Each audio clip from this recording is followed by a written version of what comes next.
చూద్దామండి. వెంకట్ హైదరాబాద్ నుంచి రాస్తున్నారు. పూజకు ఏ ఏ పూలు ఉపయోగించాలి తెలియచేయగలరు అంటూ రాస్తున్నారు.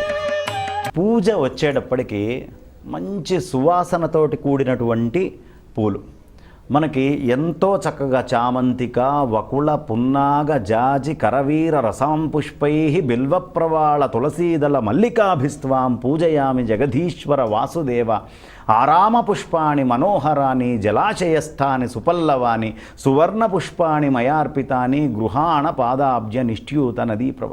ఇలా రకరకాలైనటువంటి పూలు మనకి చెప్పారు. చక్కటి సువాసనలు వచ్చేటటువంటి పూలు, వీటిని మాత్రమే వాడాలి. ఆ తర్వాత వాడకూడనివి కూడా కొన్ని ఉన్నాయి. మొగలి పువ్వు తీసుకొని వచ్చి పరమేశ్వరుడికి పూజ చేయకూడదు. ఎట్టి పరిస్థితుల్లో అది దోషము, దాన్ని వాడడానికి వీల్లేదు, నిషేధము.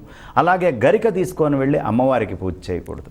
అలాగే మనం తులసి దళాలను తీసుకొని వెళ్ళి ఒక్క వినాయక చవితి రోజు తప్ప మిగతా ఏ రోజు గణపతికి పూజ చేయకూడదు.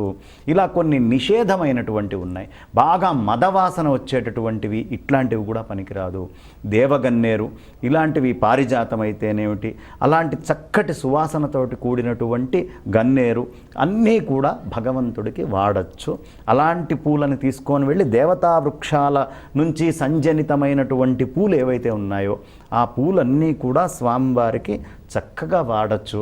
ఆ స్వామివారికి అక్కడ పూజ చేయటం వల్ల అన్ని రకాల పూలలోంచి ఉద్భవించేటటువంటి శక్తి ఈ సాధకుడు ఎవరైతే పూజ చేస్తున్నాడో వాడిలోకి చేరి సంపూర్ణమైనటువంటి అనుగ్రహము, ఆ నిర్మాల్యము యొక్క శక్తి వాడికి లభిస్తుంది.